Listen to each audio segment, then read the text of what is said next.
Very good morning to all of you दोस्तों, स्वागत है आप सभी का एजुकेशन की 86 में। चैनल पे नए हैं तो प्लीज चैनल को सब्सक्राइब करें, बेल आइकन दबाएं हर वीडियो का ऑफिशियल नोटिफिकेशन पाने के लिए। एक छात्र ने हमसे पूछा कि भैया सिर्फ आप बिहार की वैकेंसीज, यूपी की वैकेंसीज या झारखंड की वैकेंसीज डालते हो, तो मैंने उनको अपडेट दिया कि अगर आप लोग हमारे नए चैनल को सब्सक्राइब नहीं किए अभी तक तो अभी जाइए, अभी सब्सक्राइब कीजिए। ये नया चैनल है एजुकेशन की 2। जी हाँ, आपको बता दें कि एजुकेशन की 2.0 या फिर एजुकेशन स्पेस की डालिएगा और 2 डालिएगा तो ये चैनल आ जाएगा। यहाँ पे आप लोग आके चैनल को एक बार सब्सक्राइब जरूर कर लीजिएगा दोस्तों, जो भी अभी तक सब्सक्राइब नहीं किए हैं। बेल आइकन दबा लेंगे और ऑल पे क्लिक कर लीजिएगा ताकि हर नोटिफिकेशन यहां से भी आपको मिल सके।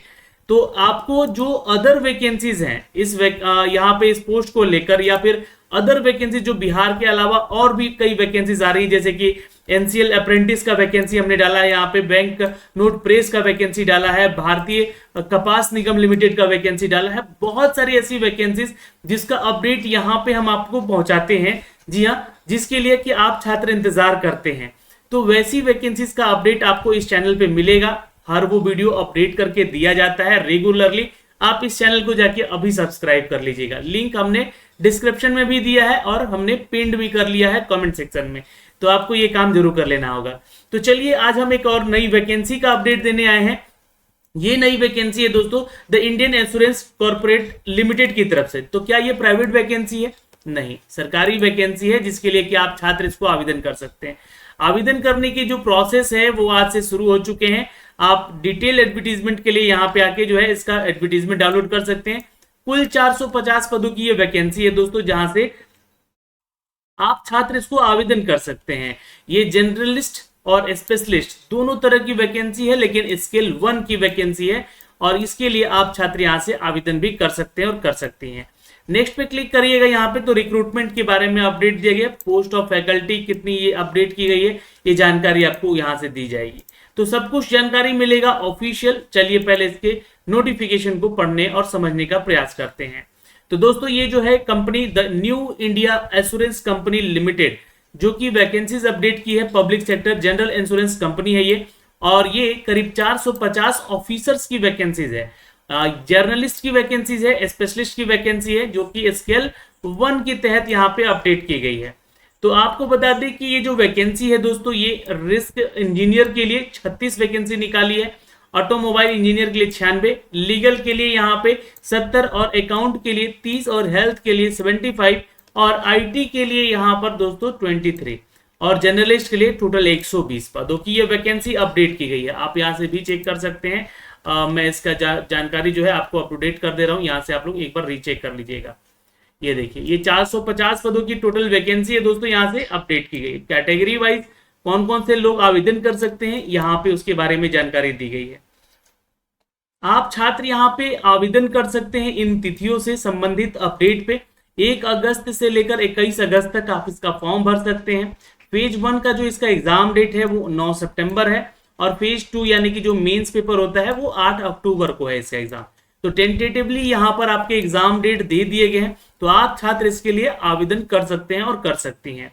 जी हाँ, अब आपको मैं इसके बारे में थोड़ा सा एजुकेशन क्वालिफिकेशन बता दूं तो ये जानकारी आपके लिए है। देखिए, जैसे कि अगर आप रिस्क इंजीनियर के लिए आवेदन करेंगे यहाँ पे, तो इसके लिए आपका ग्रेजुएशन होना जरूरी है। पोस्ट ग्रेजुएशन भी आवेदन कर सकते हैं।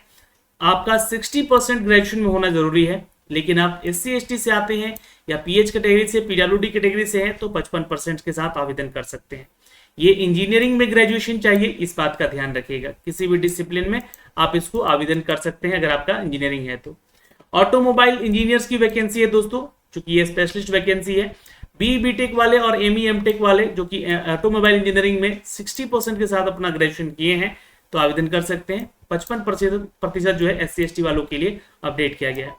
Graduate, post graduate in mechanical engineer जो है यहाँ पे वो भी आवेदन कर सकते हैं, मैकेनिकल वाले छात्र इसके लिए, क्योंकि मैकेनिकल इंजीनियरिंग का है एक सब डिसिप्लिन, यहाँ पे ये इंजीनियरिंग है ऑटोमोबाइल। तो 60% अगर आपने यहाँ से भी किया है और SC/ST वाले 55% के साथ डिग्री किया है तो आप इधर आवेदन कर सकते हैं। और साथ में यहाँ पे बोला गया है डिप्लोमा वाले भी छात्र जो ऑटोमोबाइल में इंजीनियरिंग करते हैं वो भी आवेदन कर सकते हैं। अगला पोस्ट है लीगल ऑफिसर का, जो कि यहाँ पे ग्रेजुएट मांगा गया है और पोस्ट ग्रेजुएट, क्योंकि देखिए ये लॉ से संबंधित है। आपने अगर बीए एलएलबी किया है तो या एलएलबी किया है, 60% आपका डिग्री है और 55% SC/ST और पीडब्ल्यूडी वाले कुछ छात्रों का है, तो आवेदन आप कर सकते हैं। अकाउंट के लिए भी वैकेंसी है यहाँ पे, चार्टेड अकाउंटेंट का पोस्ट है यहाँ पे। आपको बता दें कि इसमें आपका डिग्री होना चाहिए ICAI, या फिर आपने ग्रेजुएशन किया है, पोस्ट ग्रेजुएशन किया है in discipline with the 60% marks, तो भी आप आवेदन करेंगे। ये जो ग्रेजुएशन है ना, ये आपका कॉमर्स सेक्शन से जरूरी है यहाँ पे होना। चलिए आगे चलते हैं। यहाँ पे दोस्तों एक पोस्ट है AO यानी कि हेल्थ ऑफिसर का पोस्ट है, एडमिनिस्ट्रेटिव ऑफिसर का पोस्ट है ये, जहां पे आपको हेल्थ के लिए MBBS MD MS है तो अभी आवेदन कर सकते हैं। BDS यानी कि जो आप डेंटल डॉक्टर होते हैं वो भी आप आवेदन कर सकते हैं। MDS है तो भी आप आवेदन कर सकते हैं। या फिर आपने कोई भी कोर्स आयुर्वेद में किया है, जैसे BAMS या BHMS का कोर्स किया है, इसका ग्रेजुएशन या पोस्ट ग्रेजुएशन किया है, you can also apply for this post. इन सभी के लिए 60% आपका मार्क्स होना चाहिए, 55 जो है आपका SC/ST और PWD छात्रों के लिए होना चाहिए। और इसके इक्विवेलेंट जो भी कोर्सेज हैं इसके बारे में अपडेट दिया गया है, जैसे कि हेम्योपैथ में आपने किया है या मेडिसिन में किया है या फिर आपने डेंटल काउंसिल से कहीं कोई कोर्स किया है तो भी आप आवेदन कर सकते हैं, बिल्कुल आपके पास क्वालिफिकेशन है तो। ये स्टेट मेडिकल डेंटल और काउंसिल के तहत जो है आपका एलोपैथ में या फिर आपने हेम्योपैथ में या मेडिसिन ऑफ नेशनल कमीशन हेम्योपैथ से आवेदन अपने अपने जो डिग्री की है तो भी आप यहाँ आवेदन कर सकते हैं। अब यहाँ पे आखिरी पोस्ट है IT स्पेशलिस्ट का, जो कि अगर आपने BTech किया है और IT MTech किया है, यानी IT में MTech किया है तो कंप्यूटर साइंस में किया है तो भी आप इधर आवेदन कर सकते हैं। MCA किया है तो भी आप यहाँ आवेदन कर सकते हैं IT स्पेशलिस्ट के लिए विद द 60% मार्क्स, ये ध्यान रखिएगा आपका होना चाहिए। तो दोस्तों यहाँ पे अगर आप इस फॉर्म के लिए आवेदन कर रहे हैं तो एक बॉन्ड पे आपको साइन करना पड़ेगा। अगर आपका सिलेक्शन होता है तो एक मिनिमम पीरियड है 4 साल का, उसमें से प्रोविजन पीरियड इसको माना जाएगा। यहाँ पे आपको जो है 1 साल तक, क्योंकि ये जब तक एक्सपायरी नहीं होता आपका प्रोविजन पीरियड, उसमें से 1 साल तक जो है आपको ग्रॉस सैलरी पे काम करना पड़ेगा। यानी कि ये ग्रॉस सैलरी कितनी मिलेगी, आपका जो बेसिक सैलरी है वो यहाँ पे है दोस्तों 25,000 रुपए, तो ध्यान में रखिएगा। लेकिन जैसे ही आप अपना प्रोविजन पीरियड कंप्लीट करते हैं तो आपको जो है सैलरी बेसिक पे जो है 50,925 रुपए की सैलरी मिलेगी। इन स्केल आपको ये सैलरी अपडेट की गई है, यहाँ से आप देख सकते हैं। और विथ अलाउंस आपको यहाँ पे मिलेगा, तो लगभग 80,000 पर एनम पर मंथ जो है आपका सैलरी बन सकता है लगभग। तो ये बहुत अच्छी वैकेंसीज है, ऑफिसर वाली वैकेंसी है। एजुकेशन क्वालिफिकेशन का जो आपका डेट निर्धारित किया गया है 1 अगस्त से निर्धारित किया गया, आप इसे कैलकुलेट कर सकते हैं, है ना। और इसके लिए जो एज क्राइटेरिया क्या है वो भी मैं आपको दिखला देना चाहता हूँ। जो भी छात्र आवेदन करना चाहते हैं उनको मैं बता दूं कि एज क्राइटेरिया का मेंशन पैरा नंबर 6 पे किया गया है, क्योंकि 21 साल से लेकर 30 साल तक के छात्र इसको आवेदन कर सकता है। और candidate must have earlier not than the 2 August 93 to later than the 1 August 2002, यानी कि 1993 से लेकर 2002 के बीच में ही आपका एज होना चाहिए।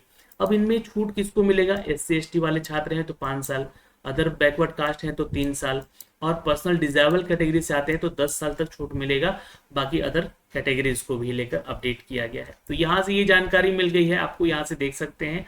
और जो एक सर्विसमैन में है या डिजेबल कैटेगरी में है या पर्सनल डिजेबल कैटेगरी में है उनको भी यहाँ पे छूट मिलता है दोस्तों। तो ये एज को लेकर हो गया यहाँ पर, लेकिन इसके लिए आपका एक एग्जाम भी होगा। तो हम इसके सिलेक्शन प्रोसीजर को समझते हैं। तो फेज 1 और फेज 2 दो तरह का एग्जाम होगा। एक PT एग्जाम है जो कि 100 मार्क्स का आपका पेपर होगा, जहां पे आपको अंग्रेजी, इंग्लिश और क्वांट से संबंधित प्रश्न पूछे जाएंगे। अंग्रेजी वाला प्रश्न सिर्फ अंग्रेजी में ही रहेगा, लेकिन रीजनिंग और क्वांट वाले जो प्रश्न होते हैं आपको हिंदी अंग्रेजी बोथ लैंग्वेज में देखने को मिलेंगे।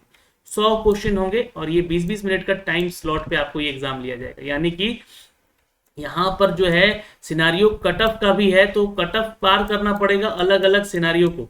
अगर आपने इंग्लिश में फेल कर गए तो ये दोनों पेपर में भी फेल, अगर आप रीजनिंग में फेल हैं तो इंग्लिश और मैथ में भी फेल, ऐसा है यहाँ पर। तो कट ऑफ सिनारियो इसका जो है यहाँ पे आपके sectional cut off separately time दिया जा रहा है, इसलिए क्योंकि आपका जो है इन सब में सेपरेटली आप पास भी हो सके। ये ध्यान में रखिएगा, आपको पास होना जरूरी है। अगर ये आप यहाँ पे पास करते हैं तो आप सेकेंड फेज में आते हैं, जो कि आपका मेंस एग्जाम होता है। अब जो मेंस एग्जाम है यहाँ पे आपको बता दें कि mains exam consist objective exam जो कि 200 मार्क्स का होगा, और डिस्क्रिप्टिव पेपर भी होगा जो कि 30 मार्क्स का होगा। डिस्क्रिप्टिव पेपर आपका बाद में होगा। The both objective and descriptive test will be online, ये ध्यान में रखेंगे। And answer description test typing the computer immediately after the completion of the object. यानी कि जो आपका टेस्ट होगा डिस्क्रिप्टिव वाला भी वो कंप्यूटर पे ही होगा, और ये ऑफिसर का वैकेंसी, इसलिए स्पीड भी आपका यहाँ पे जांचा जाएगा। ऑब्जेक्टिव टेस्ट 2.5 आवर यानी कि 2.5 घंटे का एग्जाम होगा आपका, जिसमें कि आपका जो है रीजनिंग से क्वेश्चन होगा 50, ये 40 मिनट का टाइम यहाँ आप दिया जाएगा, हिंदी अंग्रेजी दोनों भाषा में होगा। इंग्लिश का भी पेपर होगा, यहाँ पे 50 क्वेश्चन होंगे, 50 मार्क्स के पेपर होंगे, ये 40 मिनट आपको समय दिया जाएगा। और जनरल अवेयरनेस के भी क्वेश्चन होंगे जो कि 50 क्वेश्चन मार्क्स के आपके पेपर होंगे, 30 मिनट का टाइम यहाँ दिया जाएगा। और टेस्ट और क्वांट यानी कि आपका जो है मैथ का कोई क्वेश्चन 50 होगा, 50 मार्क्स का, यहाँ पे 40 मिनट का आपको टाइम दिया जाएगा। तो ये 200 नंबर के पूरा पेपर होगा दोस्तों, यहाँ पे मेंस का भी। और यहाँ पे स्पेशलिस्ट के लिए जो आवेदन छात्र करेंगे है ना, उनका भी अलग अलग एग्जाम होगा यहाँ पे 200 मार्क्स का। तो ये ध्यान में रखिएगा, उनके लिए 40 नंबर का मार्क्स यहाँ पे अलग से जोड़ दिया जाएगा, जिस भी स्पेशलाइजेशन में आप आवेदन कर रहे हैं। तो ये उनके लिए अपडेट है। तो 200 मार्क्स का उनका भी पेपर होगा। उनके लिए भी डिस्क्रिप्टिव पेपर होगा भाई, जो भी पास करेंगे यहाँ पे, जहाँ पे 30 मार्क्स का ये एग्जाम है। इंग्लिश लैंग्वेज जहाँ पे राइटिंग और आपका एसे से क्वेश्चन होगा, 10 नंबर राइटिंग से और 10 नंबर आपके एसे से क्वेश्चन होंगे। यहाँ पे भी आपको पास होना जरूरी होगा, क्योंकि यहाँ से नंबर स्कोर करना भी जरूरी होगा, तभी आप जो है अगले इंटरव्यू में पहुंच सकते हैं, अगले फेज में। तो फेज 3 है आपका इंटरव्यू का, जो कि रेशियो होगा 75 और 25 का, यानी कि 75 आपके मेंस एग्जाम का और 25 आपका जो है इंटरव्यू सेक्शन का। जितना भी नंबर का यहाँ पे इंटरव्यू होगा उसमें से 25% आपको लेके आना होगा, तभी आप फाइनल सिलेक्शन पा सकते हैं और पा सकती हैं। तो ये ध्यान में रखिएगा, ये आपका आधार है जो कि बताया गया है कि किस आधार पे आपका सिलेक्शन होगा और आपका फाइनल मेरिट लिस्ट बना के यहाँ से दिया जाएगा दोस्तों। तो ये जानकारी टोटल हमने आपको अप टू डेट कर दी है, और ये आपके सेंटर्स हैं। आवेदन करने का जो फीस चार्ज है ये 850 रुपये लिया जा रहा है। 100 रुपया जो है SC/ST और PWD के छात्रों से लिया जा रहा है। एग्जामिनेशन सेंटर्स यहाँ से दिए गए हैं, आप चूज कर सकते हैं अपने सेंटर्स को फॉर्म भरते समय। फेज 2 का भी आप एग्जामिनेशन सेंटर चूज कर सकते हैं और आवेदन कर सकते हैं। तो हमने आपको ये सारी डिटेल बता दी दोस्तों इस वैकेंसी में। आपको फॉर्म कैसे भरना है अगर आप ये जानना चाहते हैं तो प्लीज कमेंट सेक्शन में कमेंट करके बताइएगा। आपको इसके रिगार्डिंग जो है ऑलरेडी वीडियो बना के जरूर बताएंगे। और आप हमारा चैनल YT एजुकेशन और एजुकेशन की 2.0 दोनों ही सब्सक्राइब करके रख लीजिएगा। जय हिंद दोस्तों, मिलेंगे अगली नई वैकेंसी में, तब तक के लिए अपना ख्याल रखें।